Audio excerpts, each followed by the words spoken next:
I think we're at like 189 views or For Bone Lake. That's for Bone Lake, crazy. which is so crazy. But, Not a Bomb, GGTMC, they're always talking about us and sharing us. The two Johns share us all the time. Yep. I will take the time to thank all of them right now and just say Yeah. thank you so much for, sharing us and getting the word out and even doing it on social media. I like it, absolutely. It absolutely freaking helps. Yeah. I think it's a combination of everybody kind of jumping on board and wanting to put the word out. I try my best to get out there and spread it outside of the GGTMC sphere as well, but trying to break out into the rest of the mass world is not always easy. Zeitgeist. Yeah. But it's been awesome. I've loved this. I love doing these. Okay, here we go. Let's go. Let's get into Black do Phone. Black Phone 2. All right. Hey, you want to watch some TV or something? Skip it. Well, I'm getting ready to watch a video. Really? What? Nothing but foul language and toilet humor. I'm disgusted and repulsed and I can't look away. I need these things! I need these things! Tell me, do you want to go? We're stopping on the color line. Oh, no way, Jose. This just in, go to hell! This conversation can serve no purpose anymore. Stop it! Stop it! Stop it! Stop it! Stop it! Stop it! Stop it! Hello, friends and listeners. Welcome to a brand new episode of Watch Skip Plus. We are a movie review podcast with a lifestyle twist. There's a frog in my in my throat. Excuse me. Someone call me on a black phone. Here we go. But again, I am the Cupcake, Jose, also known as not the Wildebeest, but also known as Cupcake. What am I doing? Take two. What is happening? I'm the Cupcake, also known as You're the Cupcake. Holy God. Okay. I'm your host, Jose, also known as Cupcake, and I'm joined by my co-host, Mike, also known as the Wildebeest. Again, we are a movie review podcast with a lifestyle twist. That twist is we give you a bonus review afterwards that can be on anything. It's spooky season, so Mike is definitely talking about horror films. I will definitely tell you that. And by the way, if you are listening, it's Jason. Got it. Wait, that's a still from The New Blood, which is one of my favorite entries for Friday the 13th. Carrie meets Jason. And we're going to talk a little bit about The New Blood today. Awesome. So the other thing, too, is if you are listening to us on our home at Spotify, or even if you're watching us on YouTube, do us a favor, subscribe on YouTube. If you're not listening on Spotify, go to Spotify and subscribe on Spotify. If you're listening on Spotify, but you don't do YouTube, go to YouTube and hit subscribe. But if you love us and you want to support us, I think that's the best way to do it. I am hoping to at least it's a conservative amount. I'd love to hit 250 subscribers before 2026. And if it can be more, that would be great, guys, because our Bone Lake episode, for whatever reasons, blew up, and it is now the highest watched clip that we've ever put out. 190 views. That's and climbing. One battle after another. That's more than Companion, which was our other big gainer. We thought Sinners would blow up, and I think it sits at a died in the 80s. 92 or something. Yeah, something like that. The algorithm staves off after about 3 days, but thank you, everybody.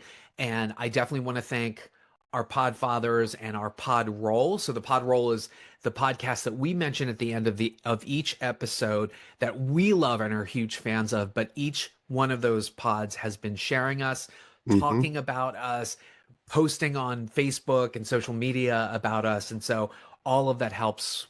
Thank you so much, Podfathers and Podroll. We love you. Thank you. All right, let's get into this. I said Black Phone, so I've already telegraphed what we're reviewing. We're reviewing Black Phone 2. This is the sequel to The Black Phone, the original one. And I guess we're kind of hoping that this is going to break Blumhouse's streak because they have been on a poo-poo streak for quite some time. I think going back to what? Exorcist, the what was it called? The Challenging or the Exorcist, the crappy one. True Believer or something. Exorcist. No, that was supposed to be the Believer. It was called Believer. Yeah. The crappy one. Yeah.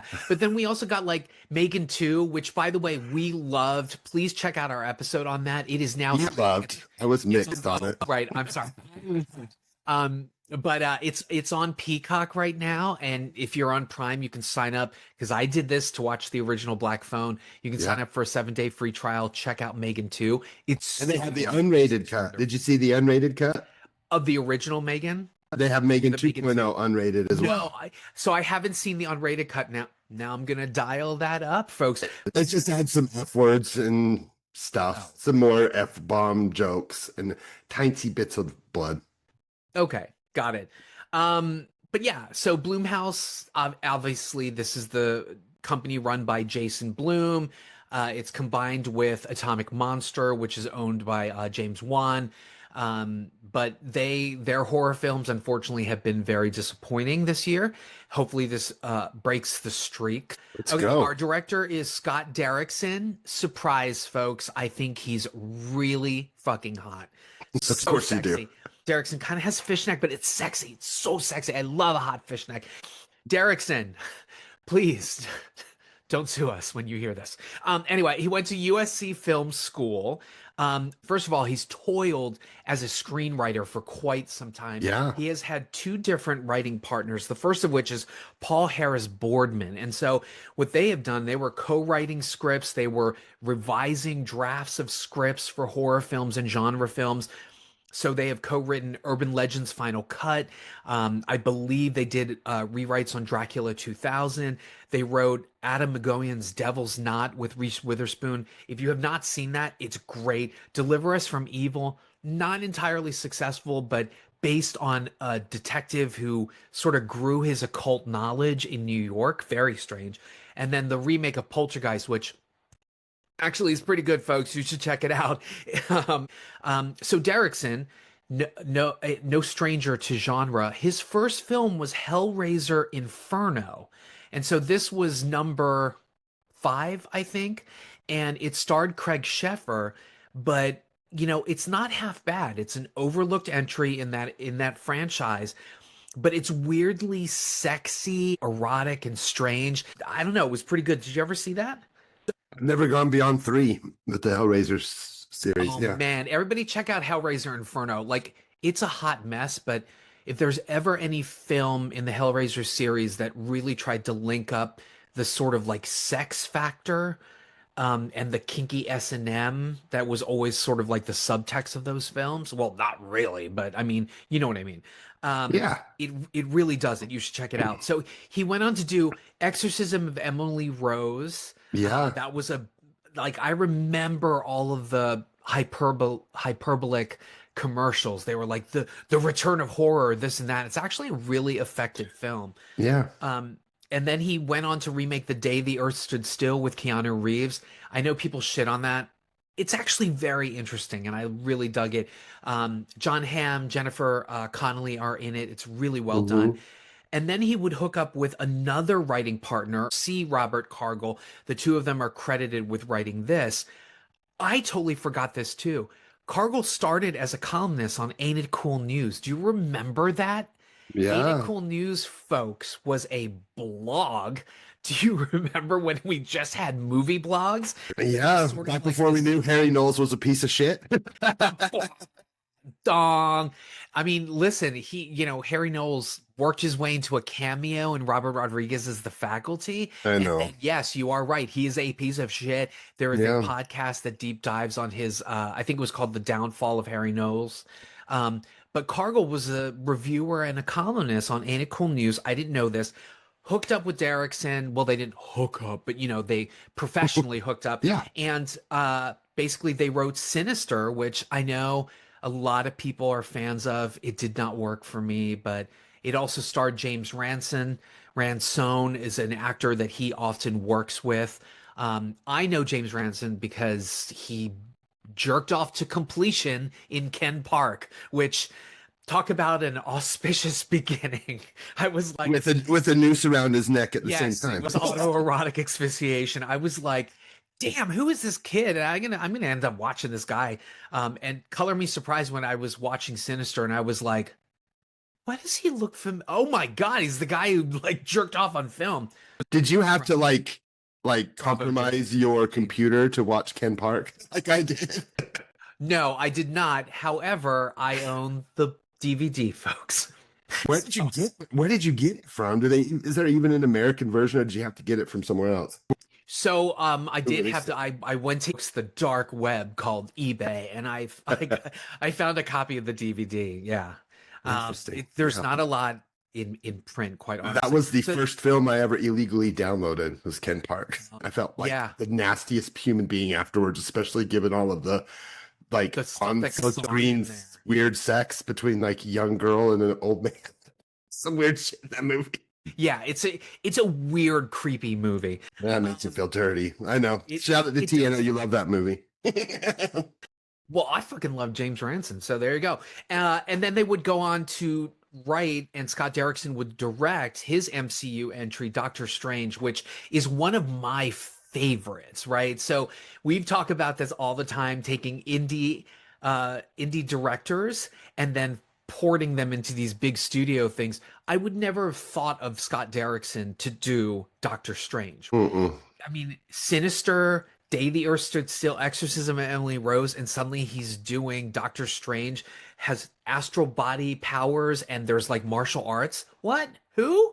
Anyway, it was a great achievement. They were supposed to come back for Doctor Strange and the Multiverse of Madness, but they left the project for creative differences.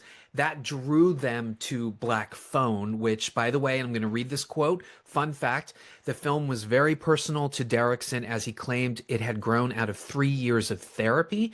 He said it was a way for him to explore the traumatic nature of his own childhood. The Black Phone would go on to win Best Horror Film and Adapted Screenplay at the 47th Saturn Awards, as well as Fangoria Chainsaw Awards and a Bram Stoker Award for Achievement in Screenplay. So, Yeah. I mean, I love the original. I mean, I know we'll certainly probably talk briefly about that. Oh yeah. He would do a short in VHS 85, and then the film The Gorge, which I still haven't seen. People are really split on that. Apparently there's a twist ending that screws everything up, and you're either on board with it or you're not. Did you It's see fine. The Gorge? Yeah, Okay. it's fine. I watched it with the fam. It's the Commercial. most commercial Derrickson film that I've ever seen. Yeah. I don't know why it didn't get a theatrical release. It should have, but it's nothing beyond fine. Unfortunately, I think it's his Listen, least. Miles Teller.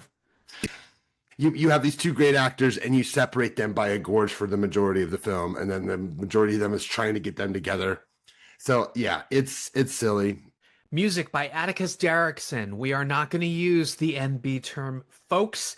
However, Atticus Derrickson Last is name the there. son of Scott Derrickson, previously composed for shorts and then did the score for VHS 85, which, Scott Derrickson did a segment for. Anyway, That was a cool segment too, by the way. If you haven't, I've been rewatching those. Oh, it's a banger. It's very much what he does. It's like a supernatural crime thriller, like using a lot of footage inside of a police station and stuff like that. It's pretty cool. Yeah. I may have to check that out. Our DP is Par Ekberg. He is Swedish. Like a lot of DPs that we discuss here, started in music videos. As we had said before, we want to try to teach the younger generation about like the film industry. And if you are interested in cinematography, the place to really get in on the ground floor is to figure out who is shooting the music videos that you love, who is shooting these shorts that show up on YouTube, because 9 times out of 10, you will see these names. I mean, we've mentioned before, David Fincher directed a ton of music videos, and now he's one of the most respected cinematic filmmakers out there, right? Yeah. So Ekberg, he's done music videos for Madonna, Beyonce, Pink, ABBA. Why not? He's Swedish. Taylor Swift. He was also the DP for Lords of Chaos. This was in 2019. Oh, yeah. About a metal band. And then Polar, which I think was based on a graphic novel. That's the Netflix direct action film starring Mads Mikkelsen, who, I think over there, Mads Mikkelsen is like the Marlon Brando of like European cinema, right? He's in everything and he's really great. And his two recent films that he shot are Stockholm Bloodbath and then Slingshot, which we talked about we talked about that on the Bone Lake. Bone Lake. Yeah. And you and T seen it. You and T were talking about it.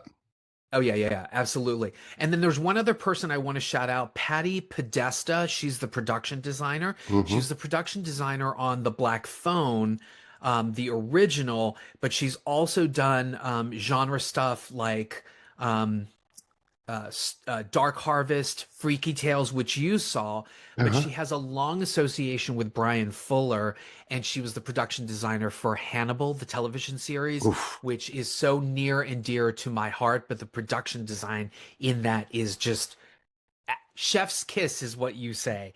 Like immaculate. The production design is just absolutely amazing. She also did American Gods as well before Brian departed that project, and then season 2 was a shit show and it got canceled. Anyway, all right, so moving on to the cast.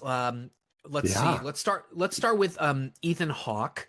I'm gonna call this a supporting role, but whatever. It is what it is. Supporting role for sure. Yeah, definitely. So Ethan Hawke, child actor. Once again, Google his resume. We could talk about Ethan Hawke for hours, but as a child actor, he showed up in Explorers with River Phoenix, also River, and then people probably know him from Dead Poets Society, and then another generational film, Reality Bites, directed by Ben Stiller, and then of course the Sunrise trilogy for Richard Linklater, which everybody loves. He and Julie Delpy in 3 films. Those films are Before Sunrise, Before Sunset, and Before Midnight.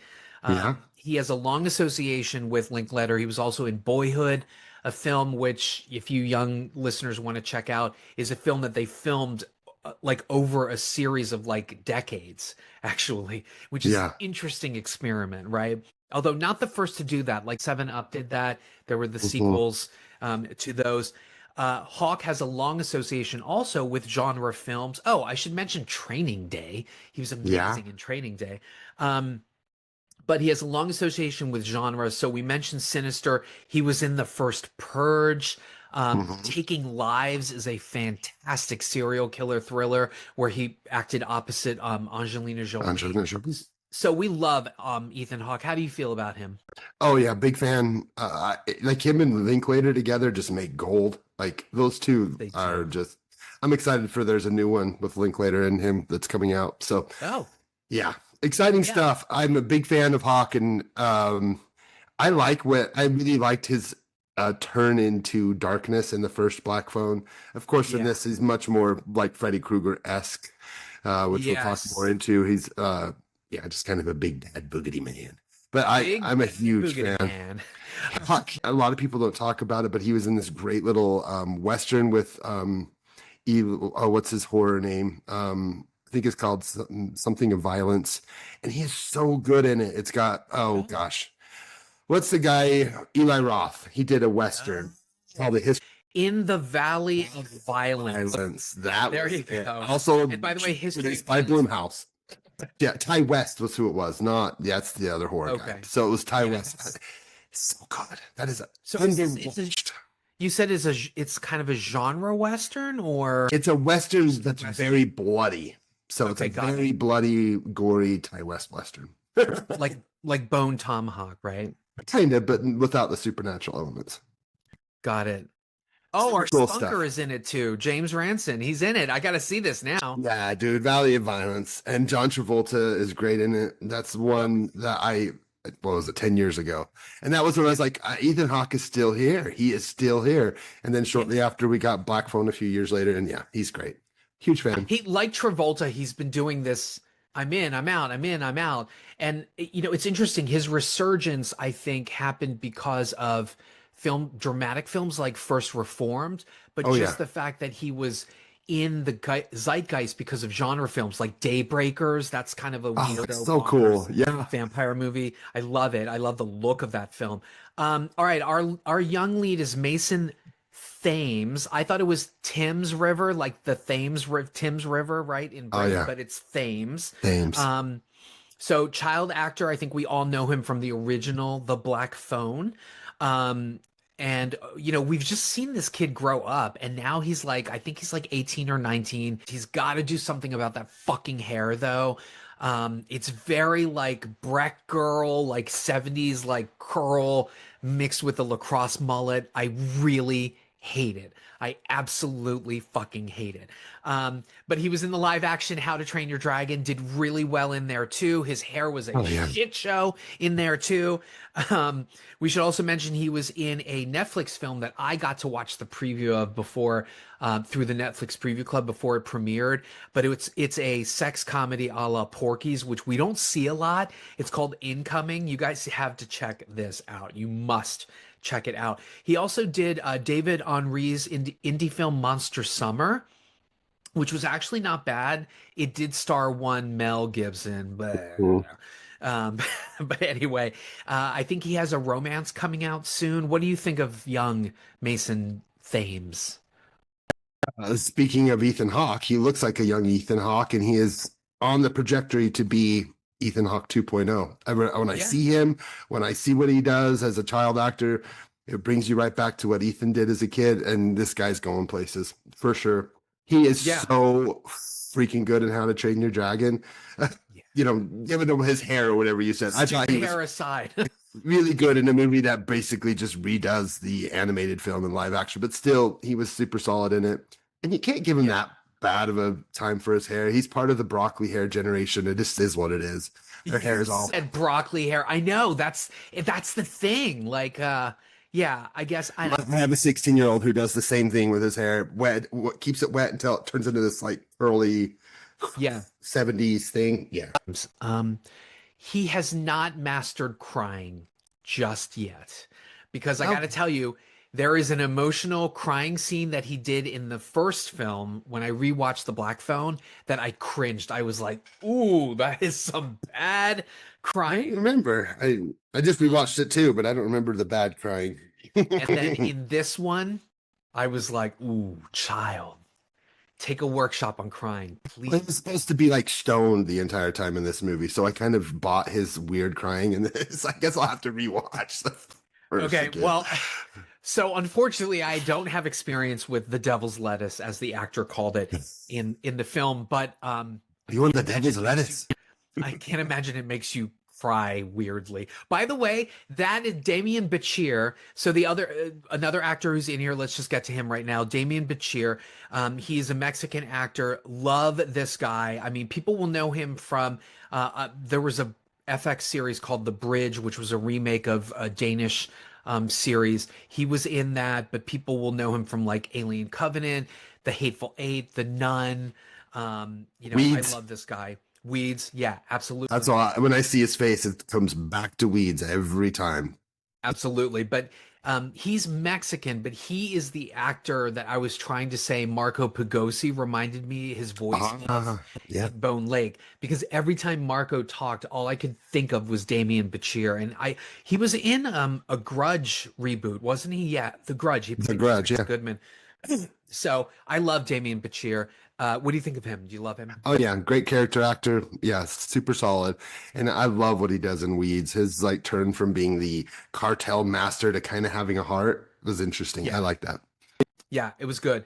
Okay, next up is Madeleine McGraw, who was in the original Black Phone. She comes back reprising the role of the sister. For whatever reasons, I thought maybe because of her last name, she was related to Tim McGraw, but it is not to be. She is not related. Her sister, Violet McGraw, played the daughter in Megan and Megan 2. Oh, okay, So- that makes sense. Yeah, so Madeline she's actually one of 4 total siblings. Her other brother, Jack McGraw, was in The Good Dinosaur, or lent his voice in The Good Oh yeah. Dinosaur. Aidan McGraw was in American Sniper. So I think this is like one of her bigger roles. She has cropped up playing like a young Hope Van Dyne in Yeah. Ant-Man and the Wasp, and then she played a young Amari Namani in Pacific Rim Uprising, and then a lot of TV credits.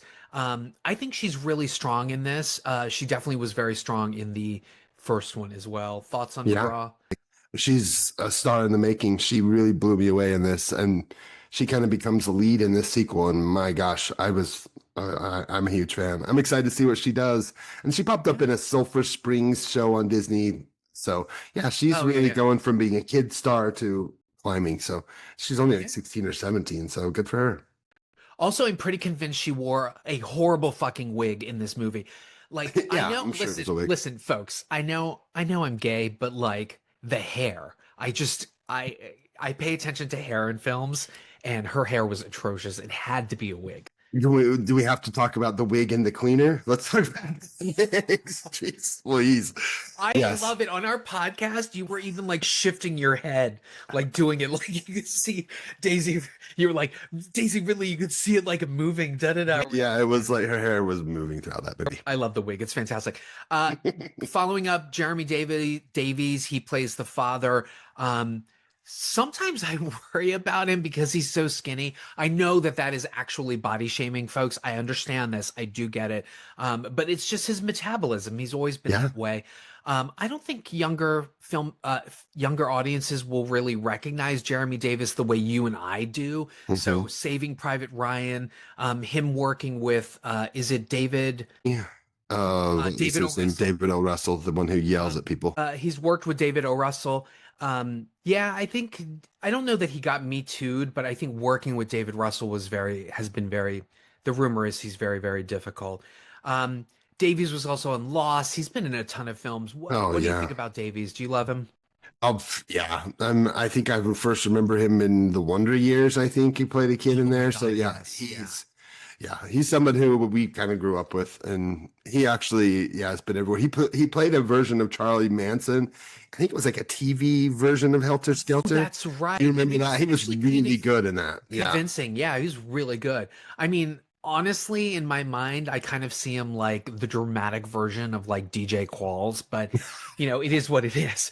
DJ Qualls is living his best life, and people need to get him into more movies. He's now loud and proud and out gay, and he just needs to get more movies. I love him.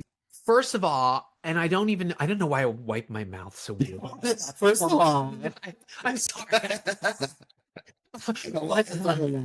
But for the longest time, I have been in love with and thought that this man was like the perfect man that I wanted to marry, actor Ty Olsson.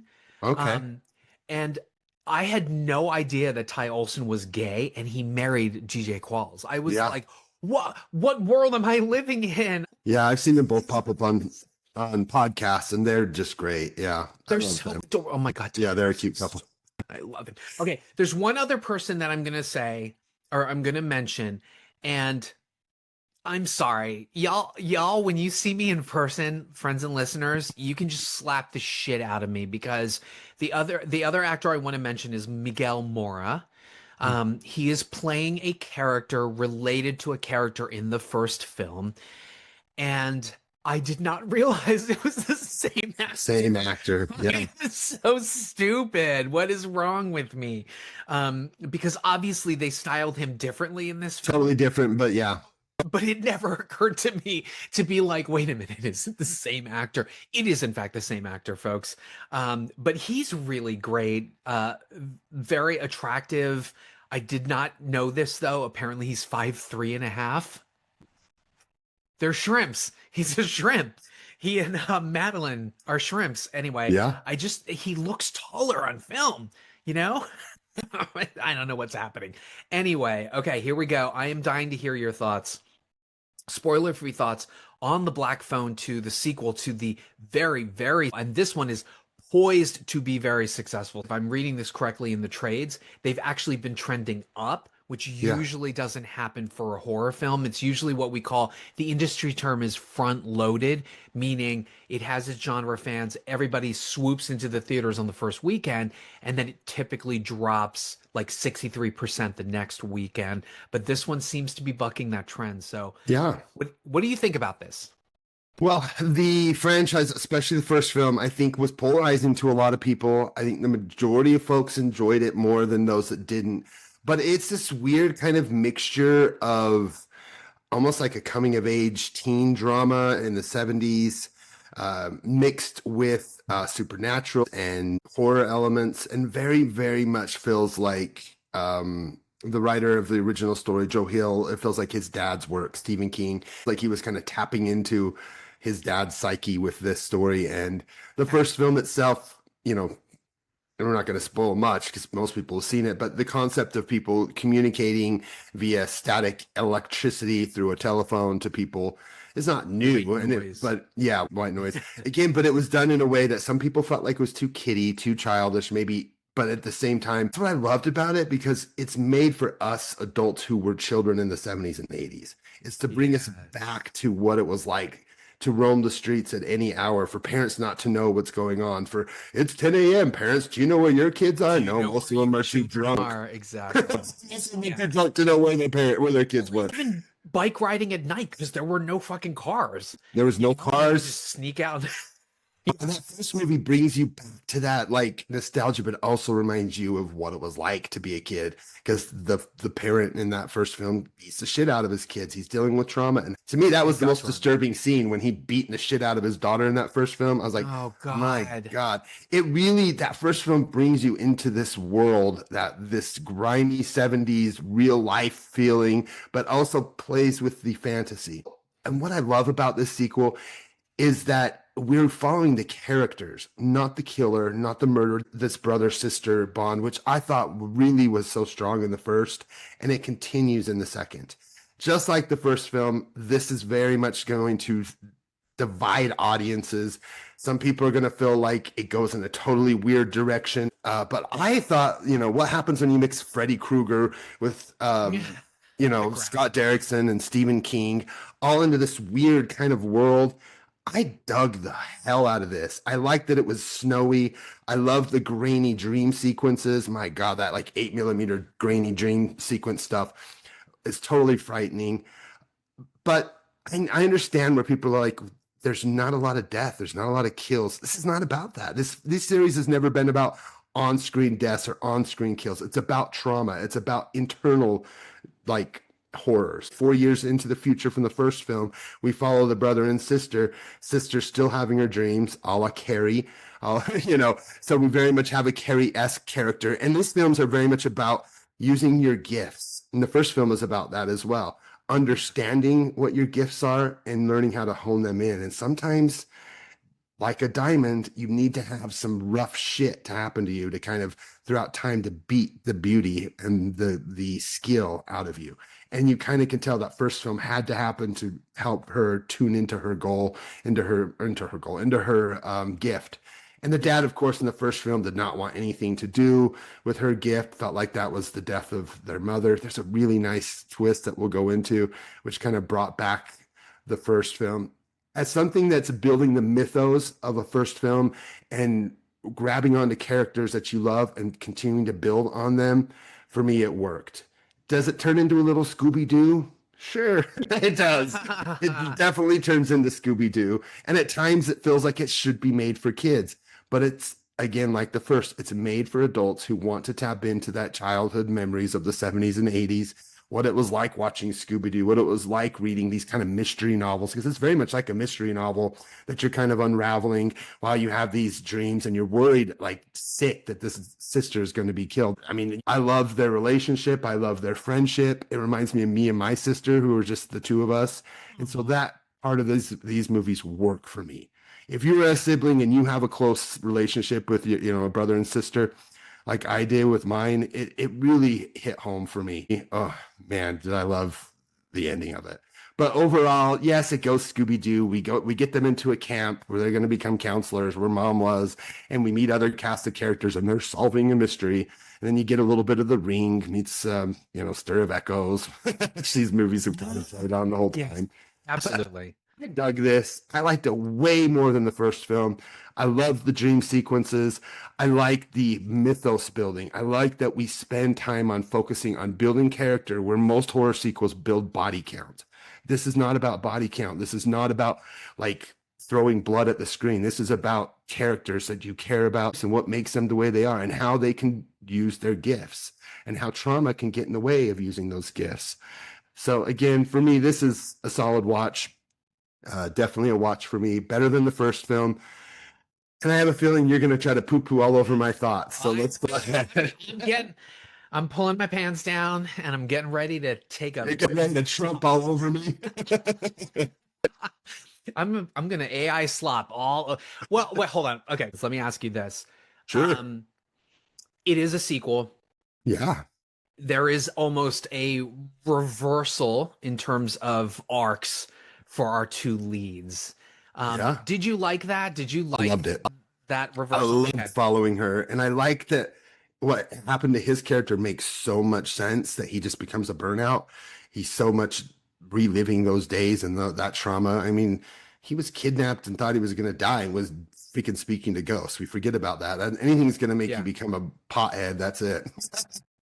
So or even just doing whatever to ignore exactly those feelings. And I think what's interesting about that is obviously we always see the woman going through this, right? The final girl, and he was the final boy, and he's not being able to move on from that kind of trauma. The other thing I wanted to say was and we will certainly get to this in the spoiler section. You mentioned that there is a mystery, right? How did you feel about tying the grabber into this new mystery and as you said, expanding this universe of supernatural and the grabber sort of tapping into that expansion? Did you think that that's a logical extension from what we saw, or maybe a field too far? Well, after the first film, it all goes back to very much that Stephen King vibe where this is about characters. It's not about the individual frights. It's not about the individual jump scares. If you don't care for these characters and you're not totally driven by their arc, then you're not going to care about this movie. But if you are, you're in it. And I was in it. And yes, maybe that's because of my relationship with my sister. Maybe, yes, it was because my mother died when I was young and I had to be there for my sister. And these movies hit home with me because of that nostalgia, because of that trauma, because of what I went through. So of course it's not going to work for everybody, but for me, this is an emotional horror movie. It really does play with emotions. It really got me. I was crying. Honestly, I got emotional during this one. One reviewer who I follow on TikTok, he said, if you love the first film, you will fucking hate the second film. This is exact words. Slasher Talk on TikTok, who I follow a lot. And he was like, you're going to fucking hate the sequel. But if you love Freddy Krueger and you love Scooby-Doo and you love to follow characters on their new, on their new journey instead of worrying about how many bodies pile up, that's what you're going to get. And I couldn't agree more with Slasher Talk, I think was his name. But yeah, totally. That's how I see the film, is it's about these characters. And I could totally get people thinking it's hokey because it is kind of Scooby-Doo. Without a dog. So as a seasoned movie watcher, cinephile, sequels are tough. I have been very hard on sequels. If you go back and listen to any of our sequel watch skip pluses, I'm thinking of Nobody 2, because even though Nobody 2 was some would argue is a completely different type of villain, it's a different type of setup, etc. It's the same movie. It was the same fucking movie. It's the reason why I hated Top Gun Maverick. It's why I think Joe Kosinski, who made Tron Legacy, which was basically just the original Tron, is the Ryan Murphy of cinema. Actually, you know what? Let me pull the dump back into my orifice before I let it go. Here's the good stuff. I had a lot of hopes when this was opening because it is very character driven. We revisit these leads. They have grown up. I think this takes place I want to say 4 or 3 years 82. later. 82, I think. They're in different places. I'm gonna throw my fries like showgirls. They're in different places, and I really did enjoy this. In terms of the characters and the character development, and just like Stephen King, these are characters that you kind of want to see, and you want to see them pull through and go through their shit. There are several scenes in here that just crackle with emotional, dramatic heft. And so I'm thinking about the pot scene between Damien Bachir and Mason Thames, where they're having a heart-to-heart. He's like a surrogate father, because we all know his other father is a piece of shit, right?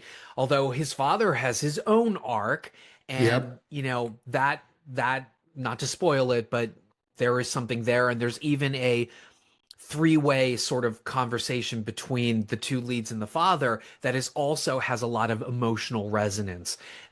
There's another scene where the sister is going through her thing with a family member, and that's really very, very emotional. So that's good. Some of the sequences that are put together in terms of the nightmares, very well done. Kudos to our DP, because some of the cinematography is really great. I'm going to give the movie props and Derrickson and Cargill for amplifying some of the good things that were in the first film and amplifying them here to really, really great effect, right? Just the nightmares are portrayed in a certain way. And so visually, okay, now we're in the dream world. That's great. Personally, I think they overused it in this one.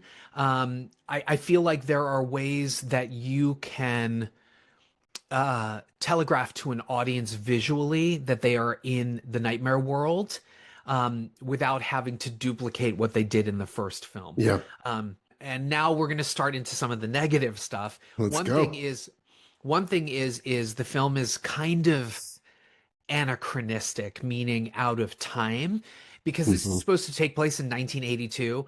I have never seen large space heaters like the ones that were in the little dormitory places. The red ones that were on the wall that were projecting red.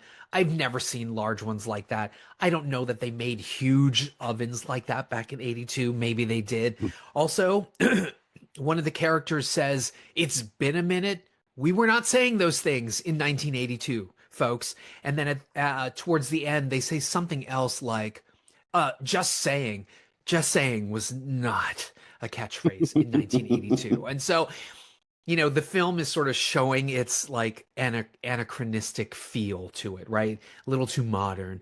Now, speaking of nostalgia, the film opens with the old Universal tag, right? I like and when that. we say tag, that's when the studio announces who they are, right? So Universal. And so we got the old Universal one. And I felt nostalgic because I was the one from the VHS days that even looked like kind of VHS-y. That's how it opened, with Universal.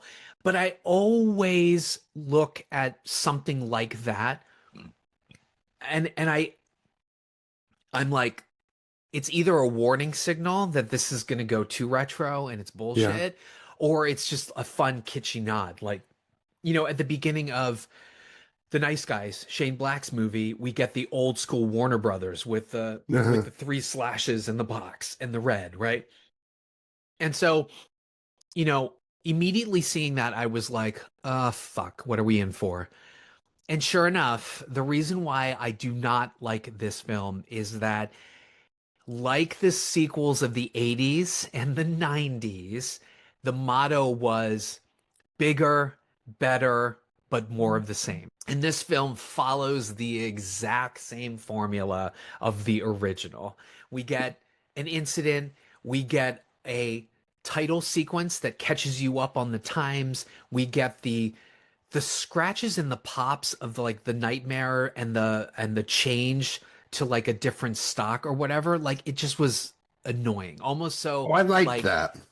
like Rodriguez's Grindhouse, right? Kind of, yeah. And it was just, I was like, it's too much. It's too much. We got that in the first film. We don't need it again, right? But this one just reminds me of all of those sequels where all they would do is horribly retcon the new stuff with the first film. And that is all I saw here, because when it starts, I loved that it appears that they are doing a mystery that might not even be currently involved with the grabber. And so as I'm watching this movie start, I'm thinking, how are they going to work the grabber in?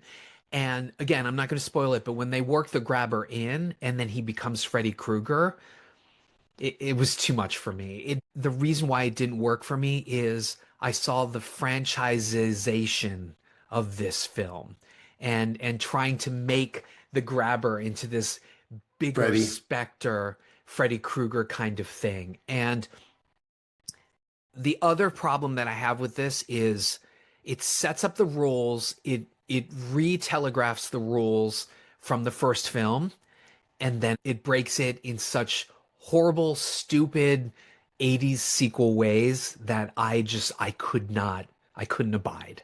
I could not abide. But again, going back to a positive, I really, really was on board. But unfortunately, a lot of this just felt like 80s sequel to me, and maybe a little too on the nose screenwriting 101. I mean, clearly, as we learned in the beginning of the show, Scott Derrickson and Cargill, they've been writing scripts for a decade and a half, right? The reason why I'm going to say that is because it's snowing and it's cold, and that is a visual representation of where our leads are. They're isolated. There's no warmth. They are stuck in their trauma like a horrible blizzard, and they can't see their way out. And so, I was like, of course it's going to take place in the snow, right? Of course things are going to be frozen, because that's what happens when there's a mystery or there's a secret. Things are, under the surface. And so I was like, okay, thank you, Scott Derrickson, but I think I got it. So unfortunately, it did not work for me. And I will tell you that at some point I just checked out, and everything was super fucking silly to me and dumb. And yeah, I'm sorry. I feel the same way about certain films. I know unfortunately, it's a skip for me. And the other thing I also wanted to mention was that in the first film, Ethan Hawke is so good. There's a borderline pederast sexual angle to his grabber in the first film. Oh, it's obvious that he was molesting and raping and beating these kids. Yeah. It's there. And even if they hadn't said that these other kids were being raped or killed or sexualized, it's there in his performance. It's like, do you want to fuck him or kill him or both? Right? The naughty boy, when it shows him like just sitting there waiting for him to come play naughty boy in the first film, you're like, oh my God. They take all of that away in this, and he is not menacing. He is not sexualized. It is exactly what happened with Freddy Krueger. He went from pederast, like scary person who will mutilate his own body, to welcome to prime time, bitch. And so he doesn't do any of that though, but I get it. It's on the verge, very much like it's on the verge of being cheesy Freddy. It happened. The Freddy Kruegerization of the grabber happened. Yeah, it's there. And I wanted that. I want to find out that his mother was raped by 500 maniacs. I'm ready for the grabber to become Freddy, because we don't have any more Freddys. I'm fine with this. I'm fine with this. But I get why all that stuff bothered you. Just silly and dumb is all I'm going to say. And well, that's good. It's good that as a show, we have had a lot. Our tastes are very similar. We can't. We've had a lot. Jizz on everything, right? We jizz together on a lot of things. Oh God, I shouldn't say that. But we enjoy a lot of the same stuff. We spunk a lot on films because we love it. We love film. Yeah. And you and I, like, we're not opposed to enjoying a Madame Web. Like, everything doesn't have to be one battle after another, right? No. But I think it's good for the definitely good for the podcast. Yeah, Then. just for the viewers to see us disagree, and we're doing it in not a "you're so freaking wrong" kind of Roger Ebert Siskel kind of way.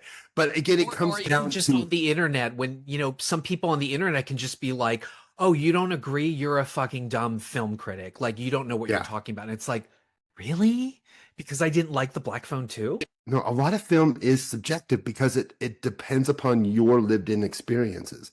If your lived-in experiences don't fit that world that you're viewing, I get it. And this, for some reason, these movies work for me. It brings me, even though I was born in 79, right? But it still feels like what it was like for me in the 80s to be what those kids were. And the progression of where we go with this film felt natural for the characters. Now, there's some ham-fisted fucking dialogue in this.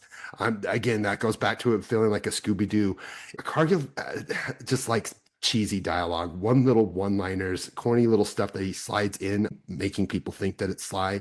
But it's not always. Not Derrickson, though. It could be, but I mean, there was a big difference in old Derrickson and compared to what started after Sinister. That is definitely true. And it just, honestly, it took me back to like fucking Ghostbusters 2. It just was like, okay, we got another big, world-ending demon. We got shenanigans. We got, Rick Moranis is back. Yeah. That's what this felt like. It felt But like the first film is about what's happening in the now. Like this is about like there's a threat now. People are getting kidnapped. This kid might not live. This new film is about what happened in the past. It's there's not like a current threat. And I thought that's what you were going to come in here and complain about when you kind of hinted to me that, okay, I don't know about this one. This is kind of some shit. I thought you were going to come back and be like, but that was going to be your reason. But that kind of dovetails with, that sort of like 80s sequel. Because if it wasn't bigger, better, or bolder, what it was here's a retcon and the origin of why somebody did what they did. And I just was like, nope. To Screenwriting 101. Yeah, either retcon or you can throw more bodies into the bank. It's kind of what choices you have. And I like the retcon concept. I like diving into their past. And I think diving in the past is a good time to move forward into spoilers. So should we move forward? Yes, let's do it. Okay, so if you have not seen The Black Phone 2, we are going to dial up some spoilers faster than you can say the grammar is approaching. In 3, 2, 1, we're going to spoil it. Okay, so I may have to do some judicious editing because I think it is a spoiler to say that mom reconnects with the daughter, right? And so when the movie opens, but I mean, we always knew that. We always knew that mom had the abilities. I always felt it like it was Carrie and Carrie's kid is what this kind of reminds me of. Mom is Carrie grown up, and then this is what Carrie's child would have to deal with. But I think that the way that the film is definitely set up is that the woman that you see in the phone booth at the camp, we think is going to be somebody who is like the sister, who has these visions. And then later we discover it is in fact the mother doing a Back to the Future. Yep. She's, reaching out to her daughter basically. And so the first quarter of this film is we realize the sister is having these nightmares.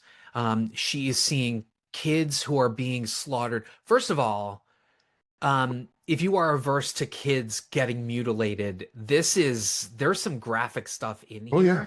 And so she's having these visions of these kids being murdered. She finds out that it has to do with this youth camp, right? And then they discover mom went there. And so that is their guise to then go to the camp and try to investigate it. And become camp counselors like Friday the 13th. I liked how they threw all these 80s sequels into like one blender. Yes. So I dubbed this The Nightmare on Hardy Boy Street. is what I like the Scooby-Doo. Yeah, very Hardy Boys. Yeah. Exactly. Well, because of the hair, the fucking hair. Anyway, so not only do we see all of that 80s stuff like, Nightmare on Elm Street, all of that, but the snowy confines in the environment, absolute The Shining. right Oh, down yeah. to chasing the kids through the forest, all of that kind of stuff. Homage to Stephen King all over this thing. And the same with the first. There's just so much like just blowing your load on Stephen King all over. Oh, totally. There are a lot of the Stephen King stuff, like Yeah. the wiseacre, adults with the wiseacre kid. That was the other thing that I also did love about the first film, was that I remember that scene where Madeleine McGraw is like, "Dear Jesus, what the fuck?" Like, I loved that. Like, what? Like, why is that in a film? I love it. It's fantastic. I love that. And now she's older and she doesn't ever talk about Jesus, because now she's like, "You fucked me, Jesus. I'm done with you." So I kind of like that her new progression was. Interestingly, this is almost an undercover faith film, because she does go back to that. She does go back to praying to Jesus. But at the beginning of the film, she seems to have like matured and not cursed. And then she lets it loose with that like barb or whatever, where she's like, "Okay, waffle cunt." I was like, what? I was like, that's the Gwen I know, right? So then they go there, and it's revealed that the woman in the beginning who's making the phone call is making the phone call to the sister. And then she realizes it is mom. So in order to sort of escape the confines of the home, what we come to realize is his spirit follows wherever, the murders have happened. And so he was a camp counselor here, of course, surprise. And he was murdering those kids and dumping them in the lake so that when the lake froze over, nobody would catch them. And so that's how the grabber is able to call on the black phone. Yeah. Now, he's able to speak to Mason Thames because they have that connection. I got that. And then he is going after the sister as revenge, basically. "You made me kill my brother." James Ransone shows up because, remember, he got axed in the head at some point because the brother did realize what he was finally doing. And so the grabber's revenge, so like Freddy's revenge, is he wants to kill the sister and anybody that Mason Thames loves, right? Now, where does it break the rules? This is where it breaks the rules, and this is immediately where I was like, and now I'm fucking done. So Damien Bachir, he ends up taking a call over the walkie-talkie from the grabber. And I was like, nope, you've just broken the rules. I understand it's the white noise concept and it comes through the phone stuff, and there is a sort of phantom sphere or specter around the camp, which is why it picks up on the CB. But the grabber talking to Damien Bachir, I was like, no, that should not, no. That didn't bother me as much as it bothered you, because they're never really stated that it was only the sister or brother that he communicates with. No, they didn't, but that's what brings us in from the first one into the second one. I was all dipped into the fact, I was thinking white noise, like, cool, this is not anything new. Ghosts can tap into, static electricity or whatever. So it didn't bother me that much, but I get that it bothered you. But the other thing that drove me insane was they see the picture of him there or whatever, and there's this throwaway line like, "Oh, he played hockey and he was a really good skater." Just so you can see him zoom, zoom, zoom. And then when he shows up with the ice skates, I was like, fuck this movie. I hate this. I know that's in the trailers, but when he starts ice skating, I leaned over to I loved it. Scooter and I was like, this movie is stupid, is what I said. And it was just, now granted, I did enjoy the whole like Phantom Freddy stuff. Like, when when Freddy killed Tina in the first film and he's dragging her across the ceiling, the same things happen here, right? But that spin where the blood's spewing everywhere. I love that. Yes, that was crazy. There's so many cool visual bits of like, I don't know. I just wish they were in a better film. I felt the heavy commercialization of this, and it made me insane. It just absolutely made me It made you insane, and I was like, yes, give me more. I want a movie every year till we get to Grabber's dead, like Freddy's Nightmare, Freddy's dead. I want to get to that point where he's killing people in video games, where he's freaking throwing TVs onto him. I want that, and I do want that. So here's the other thing, and thank God we're in spoiler sections, because people will avoid this because they don't want spoilers. But I think the other reason why we get the Universal, the old Universal logo thing is because this has to take place in a time where there are like rotary dial telephones and phone booths. It has to. Because like I said, we didn't have those phones. We don't have those phones now. So if this were to happen, in modern times, would he call in on his cell phone? I don't know. Is there a Wi-Fi tower in heaven or hell or whatever? I mean, it's static electricity, and you could literally, modern day, he could speak to anybody. So, I mean, we could, I suppose. Man, we've got all sorts of fun grabber futures, and I'm just excited to see what happens to the grabber. I hope that Cargill and Derrickson just say, okay, we want to get more Christian. And if you haven't noticed it, Cargill and Derrickson are very Christian. There is a lot of Jesus stuff going on in the first film, and there is a lot. He's very devout Christian, I think Catholic or something, and you see it in a lot of his films. Derrickson's very. Is he? He's been divorced. So that's okay. I think we all know how the church views divorce. It's true, but I still feel he's a very. And I went down the rabbit hole when I rewatched the first one. There is so much. If you go into common sense and you start to see how much Christians love Black Phone, and it is like this undercover Christian. It's an undercover faith film. I told you. Yeah, it is an undercover faith film. And this one kind of is, but at the same time, it winks at it, but it's more, like you said, 80s slasher thriller, but it's about the characters. And for me, that's what worked. That's what I liked. I liked seeing where these characters went. I didn't get bothered by the stereotypes and the bad dialogue as much, because again, I kind of figured this would be a Scooby-Doo adventure with three people we recognize from the first going to a different place. And I'm fine if that's what we do. I want summer camp next one. Give us what happened after the winter. He went to another summer camp and killed people in the summer. Let's do it. Let's go, baby. Let's get Grabber in New York. Let's get Grabber in Jamaica. Let's do it, baby. I'm ready.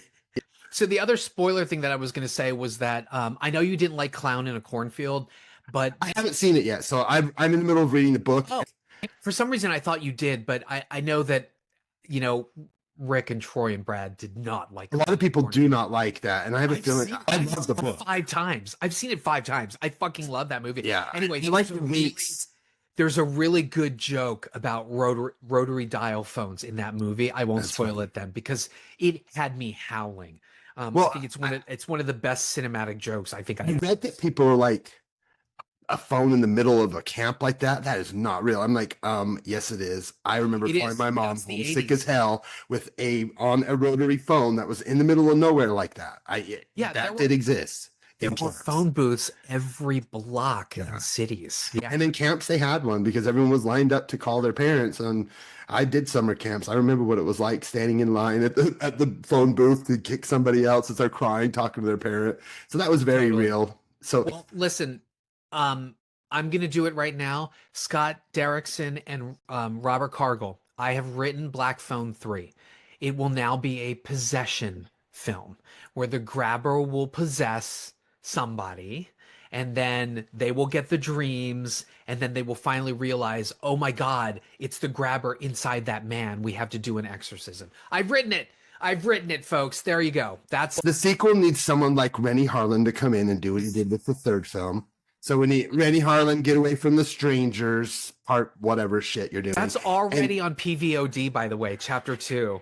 I'm almost I might rent it. I think I'm going to it or pirate the Seas, one of the two, because I told my son I'd see it, and it was out of theaters before I could get a chance to get. Oh my God, gone. All right, so unfortunately for me, it is a skip.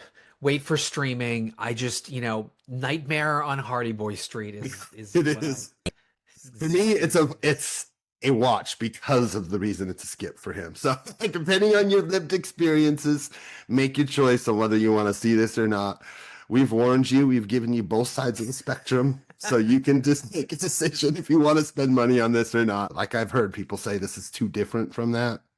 Yeah. I don't know. I dug it. Well, like I said on the last episode, I said, look, this could either be John Wick 2 or this could be John Wick 2. So, there was a polarization with John Wick 2, right? Yeah. Like some people were like, oh, I love how they opened up the universe. And then other people were like, what fucking universe? They gave I'm us not a fan of that. hotels and I'm not a fan of that universe. Yeah, exactly. It was You do like that universe, though, so that's what's so funny. It's great. But this did not work for me. Okay, so we got some pluses. I'm dying to hear, especially with your hat. What's your plus for this week? Oh, I'm going to keep going down the route of October. We've done more horror stuff. I did get out to the theater again to see another retro screening this week. I went and saw Prince of Darkness, and this was the first time. Love that movie. This was a first time watch for me, and I unfortunately did not love this movie. Oh, Did not love Prince of Darkness. I thought it was slow as shit. And again, it's that sci-fi talkie about a bunch of nonsense bullshit. None of that makes sense. It Quantum doesn't physics. make any sense. I hated all of that. And it takes 30 minutes of watching people walk to a thumping John Carpenter beat to finally get to anything. His music usually works, but there's moments of humor where we don't, like, the music doesn't care that there's little bits of humor coming out. He just keeps with the same boom, boom, boom, boom. Yes. And you have little Asian dude from the little guy from Big Trouble in Little China. Big Trouble in Little China, the younger one, who's just nothing but just ripping off little one-liners the entire time. It's just Crazy homophobic shit too. It's so homophobic. It was a mess for me. I am glad that I went and I hung out with my buddy Sean Guerrero, who the guy goes to like 4 movies a day when he's off. It's crazy. He goes to so many movies. So I try to catch up with him a few. So it was fun to see that with him. It did not work for me. You didn't like Liquid Satan? I hated all of that. I hated everything about the green ooey gooey Satan stuff. The mirror stuff, that last And like coming through. Oh, I hate it all. And then when it's so good. I did not like it at all. I think it's probably my least favorite Carpenter movie I've ever seen. Yes, even worse than the Chevy Chase comedy. I did not like this. And at first I thought, man, it's going to grow on me after I left the theater. But the more I left the theater thinking about it, the more I didn't like it. Did you like Alec Cooper's homicidal? No, and he just comes out with a bike with no fucking seat just to jab it in somebody for no reason. He kills that guy that was in that. He was in I forget what his name is, but he was in Riptide, that TV show about like the helicopter people, whatever. Anyway, not successful, and there was only like 4 people in the theater. That was kind of a miss for Rigo putting that one out. I think you know what's funny though is I remember buying the Blu-ray or the DVD and being like, oh, there's a director's commentary. Carpenter's going to explain all the metaphysics and stuff like that, and he literally admits, I know none of this makes sense. It's like Quatermass. Yeah, that's what everybody says is you haven't seen it. If you saw Quatermass, you would understand and you would enjoy it. But again, that Quatermass stuff, I've known about it. That is not my thing. Oh, I love the Quatermass stuff. I don't like people using bullshit science to solve questions unless it's real science. I don't need RFK coming out with his earworm into a movie. That's basically what a lot of this quasi bullshit science is that they spout. I just have such a hard time with sci-fi. I don't know. So that part of it just totally ruined it for me. But that's okay. I ended up seeing some other stuff. Now, talk about killing kids. VHS motherfucking Halloween. That series does not get worse. It gets better and better and fucking better. This is the best one since 94. It's probably the 3rd best in the series. Okay. It is gruesome. It is amazing.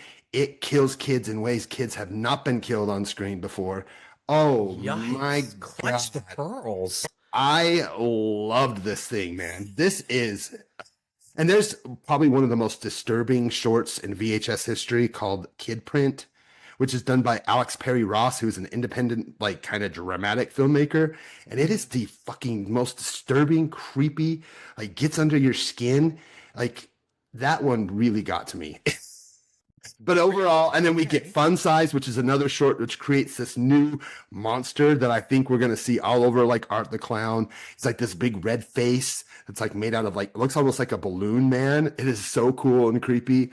VHS Halloween, Chef's Kiss. Literally probably the 2nd or 3rd best in the series. So is that good. Streaming exclusively somewhere? Yep, on Shudder. Shudder has done all of the last ones since 90 or 94. So they've done the last 5 or 6. And they really have, after Viral, they took over. And what Shudder's been doing with these is great. Even the ones that aren't that awesome, like 88 or whatever it was, the one from the 80s, everything else has been solid. I did not like Viral. Viral is the weakest. It is by Okay. far. And that they cut a short out because it wasn't done the way it was supposed to. So it's only 80 something minutes. It feels weird. Doesn't really feel like a full Yeah, it's not film. good. But VHS Halloween, get on that. If you like the old we used to say, if you kill a kid in your movie, I'm a fan. There's a lot of kid killing, and there is a witch scene where a witch kills a kid that I will never forget. Oh my God, I can't wait. I can't wait. Great stuff there. Overall, this has been a really fun time for me.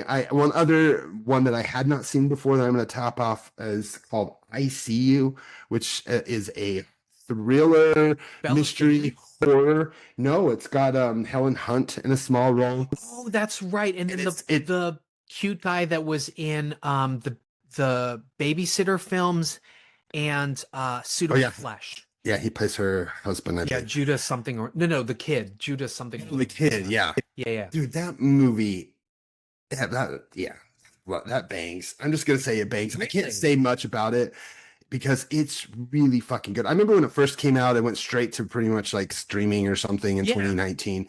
It is worth a watch. Really, if you like twisty, kind of like Taking Lives sort of horror thrillers Okay. that are like, solving mysteries, a la Black Phone kind of, but without as much supernatural stuff. There's a little supernatural elements that they play with, but again, I don't want to spoil any of it. You got to go into this thing blind. It is kind of more of a crime thriller horror in that aspects, but there's an ending twist that's just like, ooh, I love it. I love it. Okay, I'm gonna Nice and see that. twisty. I think it's streaming right now. I think it's Paramount on Plus. Netflix and Paramount Plus. Okay. I caught it on Paramount Plus. Helen? Paramount Plus has been fun. I saw Venom. I rewatched Venom on there because T was talking about it. They've got the horror. I'll tell you. Yeah, they got it. Not only the Scream franchise, but like there's that. I mean, I watched Vicious, and I actually, I don't know, I kind of You liked it? a little. I wish I liked it more, but it's not. Yeah, awful. I mean, I thought it was repetitive, unfortunately, and none of it made sense. But man, that grandma lady, she was in the front room. Do you remember that? I haven't seen it yet. Oh my God. I need to, but I haven't seen it yet. So she is so gross in the front room that when I saw her walk in, I was like, oh no, I might not be able to watch this right now. But anyway. One last thing I want to talk before we move on to yours is I've kind of learned to love Brandon Christensen. He is a director that mainly does horror films that go directly to Shudder. He's most famous known for a film called Z that came out on Shudder probably 2018. That is basically about an imaginary friend. Recently, he did Night of the Reaper, and then so I saw Z. God, I just watched Night of the Reaper, and I hate to say this, I couldn't finish it. You couldn't? Oh, I thought it was fun. I thought it was fun as an homage. Again, it's very homagey. I thought it was a lot of fun. I like him. I like what he does. He's not great, but as far as like being the kind of Shudder go-to guy, he releases a film on Shudder almost every single year. Everyone that I've seen has been a lot of fun. Superhost, oh my God, I love Superhost. I may have to go back and rewatch Night of the Reaper because I'm a huge fan of that Ryan Robbins guy, that big beefy Canadian actor. But I love the opening of Night of the Reaper. Fantastic. So good. But then I was just like, okay, there's a videotape and what's happening and why are they, I don't know. I may have to rewatch it again, but something about, I mean, again, Brandon Christensen's making these like $1 million or less movies that are basically going straight to Shudder, but they really do work for me. And I've seen 4 of them, and I know he's got a few more out there on Shudder, which I plan on diving into. I also plan on going back and rewatching the Sinister films because I haven't seen them since they came out. So yeah, I was not a huge fan of those. I may need to revisit them because I remember the first one was like, what? Yeah, I was like, okay, but I need to rewatch them. So that's my plan, is to rewatch those and get through all the rest of the Brandon Christensen films. Again, I do like somebody who's out there making these little $1 million to $2 million micro budgets and who's found an outlet like Shudder that lets him just kind of keep throwing them out there. So again, enjoy your horror binges. I've had a great time. Those are mainly the ones were first time watches. I've seen a lot of great rewatches, but yeah, get out there and try to get to some of these retro screenings. Next Saturday, my plan is to see, or next Sunday is the Creature of the Black Lagoon in 3D, which I haven't seen. So I'm excited for that. Good. That's good. All right, so my plus is probably going to be short too because like you're like ICU, which you recommended, and not ICU, the Sylvester Stallone one, formerly known as Detox. Detox. What a bad single environment horror thriller. Like just Was that Rennie Harlan too? no, it was That was around the time he was playing with. it was Gillespie that directed I Know What You Did Last Summer. That Gillespie, not the I, Tanya Gillespie. Does that make sense? Yep. Same guy who did either- Venom, which I rewatched. Exactly. Which I have that on Blu-ray based on T.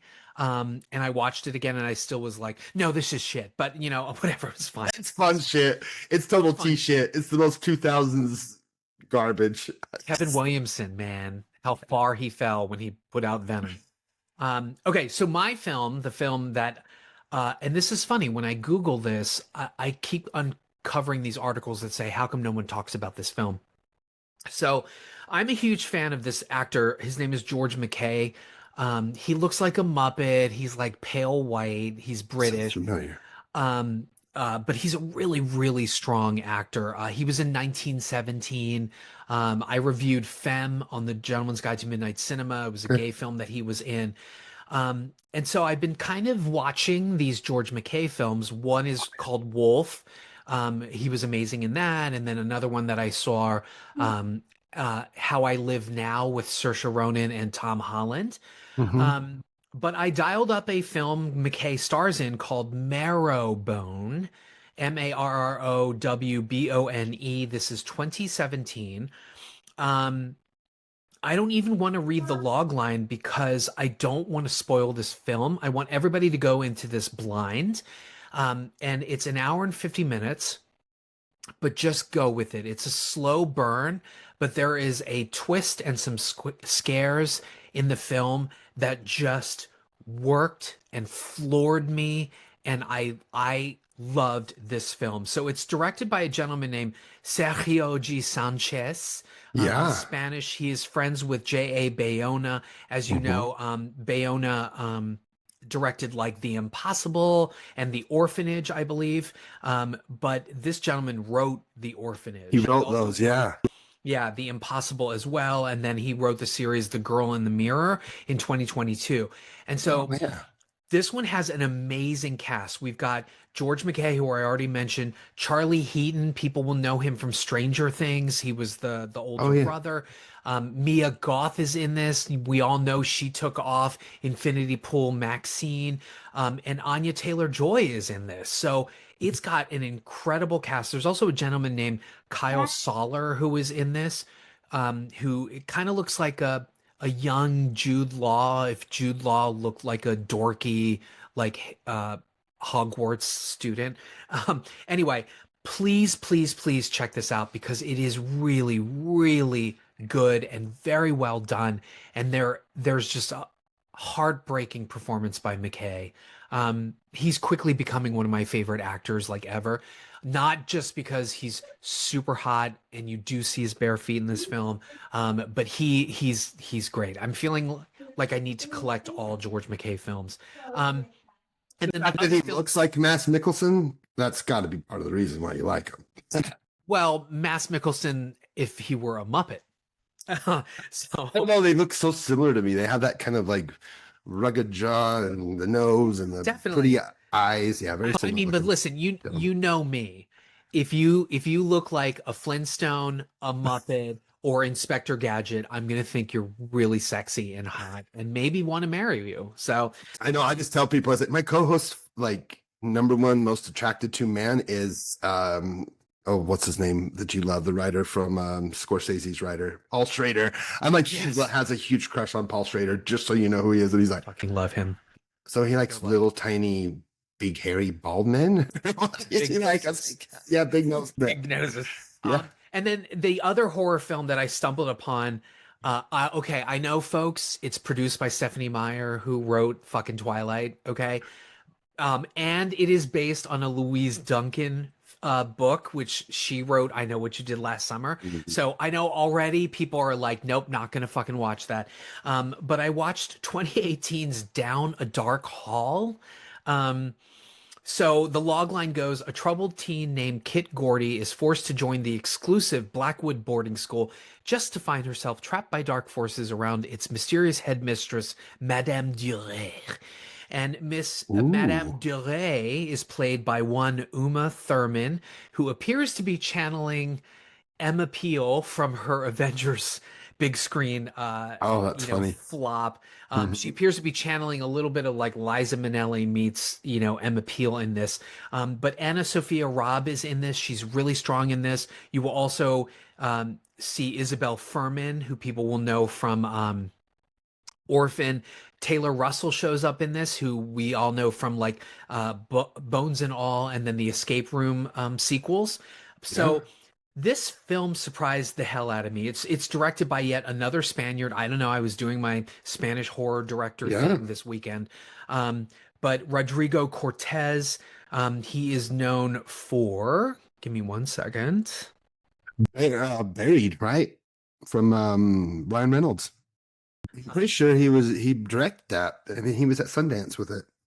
Him and Ryan Reynolds was there. He's a That's handsome right. Spanish guy. You are correct. Rodrigo Cortez directed. And then he did another one at Sundance called Red Light with Robert De Niro. It was not good, and Cillian Not Murphy. entirely successful. Yeah. Well, he went from that to this film. So there you go. Okay. Because I thought that Red Lights kind of ruined his career, because I remember that being like a flop at Sundance and a flop, and I hadn't heard about him since. So this looks interesting. Well, unfortunately, this one I think didn't get a lot of theatrical birth, but I have to say I really did like the concept of this. And I have to tell you, if you're looking for comps, because I love comps, this is very much Suspiria meets A Cure for Wellness. Nice. So if you all think about A Cure for Wellness, which also starred Mia Goth, by the way, and it's sort of weirdo bonkers reveal and third act. Here you go. This is another bonkers weird reveal third act thing. And man, did I love it, if only for the fact, and this should be a selling point for all of you to then dive into this. The director of photography is one Jaron Blaschke, and many will know him for his collaborations with Robert Eggers. So he is the DP of The Witch, The Northman, The Lighthouse, and Nosferatu. The man is a genius, and he shot the fuck out of this movie. So visually, it's definitely a 10. Movie-wise, it might be a 7 or an 8. I think it's an 8. I may actually end up watching it again because I really did kind of enjoy it. How was Anna Sophia Robb? Oh, she's fantastic in this. I Yeah, was I like her. Girl, why are you not in more films? I know, from a kid actress, she really knocked it out of the park with that Bridge to Terabithia, and ever since. I mean, my daughter grew up my oldest daughter grew up on her kids' movies. Yeah. She did The And Rock. don't forget Race to Witch Mountain with The Rock version of Race to Wish Mountain and Terabithia and love that. freaking Soul Surfer. I mean, yeah, she was a big part of my oldest daughter's. Talk about undercover. Well, it's not an undercover faith film. It is a faith film. Full out. Yeah, it's full out, but I love Actually really good. Yeah. Surfer. It's so good. But yeah, she's really great and she's gorgeous. I really fell in love with her in this film. Yeah, she's it's so good. Yeah. So an hour and 36 minutes, folks. You've seen worse. Trust me. Where did you find it at? Like the Black Phone 2. It's on Prime. Prime. One too. What you waited? So don't listen to him. Yeah. So anyway, okay. Segueing to our pod roll. What are we doing next week, by the way? Do you know? Next week, I think we talked about doing Chris Stuckman's film, Shelby Oaks. Yeah. Critic Chris Stuckman. He made directed a film. He's an interesting guy. Like, I don't know if you followed him, but he came out Harry as Knowles interesting, or no. He started as a teenager, right, doing YouTube reviews, and then he left, and then came back, and then he came out basically as an ex Jehovah's Witness, and they tried to get him out of reviewing film, and so he's broken away from being a J-dub, and has kind of just embraced his love for horror film and finally got enough money to make his, and I think it premiered in 2024, had a fantastic fest, or Fantasia, and then Fantasia Fest, and then they re-edited it. It got purchased by, I don't remember who, Neon or somebody purchased it and re-edited it and put it back together. And the new version premiered at this year's Fantastic Fest, which people, I think it's getting mixed reviews, but I'm excited for it. I always excited to see someone come up from YouTube to making a film. So yeah, I think it's about a girl who's looking for her dead sister or missing sister or something. Yeah, and it's either going to be really good or it's going to be fucking Skinnamarink. Yeah, the hype is real. So I mean, we shall see. I think that's Flanagan's attached to it, right? Is he an EP? He's the one who saw it in 2024 and said there's something here, and then he helped basically get it re-edited and some reshoots. Oh, so that's good. Well, that's hopeful. Yeah, I mean, I'm excited for it again.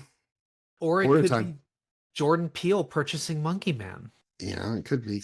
And then we got Begonia, I think is the next, comes out on Halloween. Yeah, I can't wait to see that. Did you see that? Did you hear about those screenings? They were like, people are like walking out. Shave your head. Yeah, people are walking out of the movie, dude. They're like, people are not liking it. It's a mixed bag. But I like the original. They're not mentioning that it's based off of an OG Korean film called Save the Green Planet.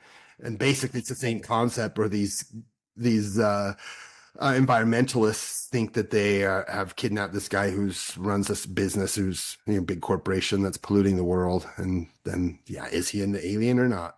So it's the exact same movie concept. The fact that nobody's really mentioning that it was a remake of one of the OG of the South Korean kind of, I think it came out probably 2001 or 2. It was like in the beginning of that South Korean Renaissance. This one makes no bones that they think she's an alien. I saw the trailer before Black Phone 2, and Scooter was like, I don't know if I want to see that. And I'm like, it's the Kinds of Kindness guy. And he's like, I don't know. I want to see that. I'll have a gent coming down from Canada that weekend, and I think he might join us for the show. So we might have 2 people sitting next talking in one mic here. So we'll see. 2 talking heads. 2 talking heads. We might have Jared. I think he's coming down from Canada. Now he's in Philadelphia. I think at that Exhumed Festival. He did the Horror-thon. Yeah. Yep. And I think he's coming to Utah. We're gonna do it up in a couple weeks, so he'll be here on coming down on the 30th. Oh, yeah. But okay, so if you love us, you will certainly love our Podfathers, The Gentleman's Guide to Midnight Cinema and Not a Bomb. We love those guys so much. And then, of course, the OGs, the Night of the Living podcast. And then here are some other podcasts you would love. Wild Dream Podcast, Death by DVD with Harry.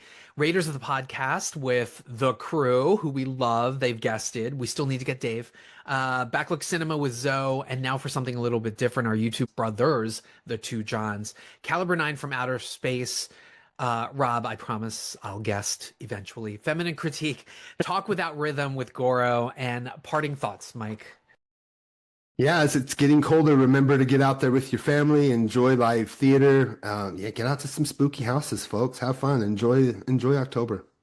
Absolutely. And as always, be kind, be vulnerable. No, wait, that's not the line. Take 2. As always, be open, be kind, be vulnerable. That's where the art is. I always mix those 2 up. I don't know what's going on. Anyway, thank God for editing. At least you have it memorized. I just say whatever the hell comes out of the top of my head. Hey, and that can work too, right?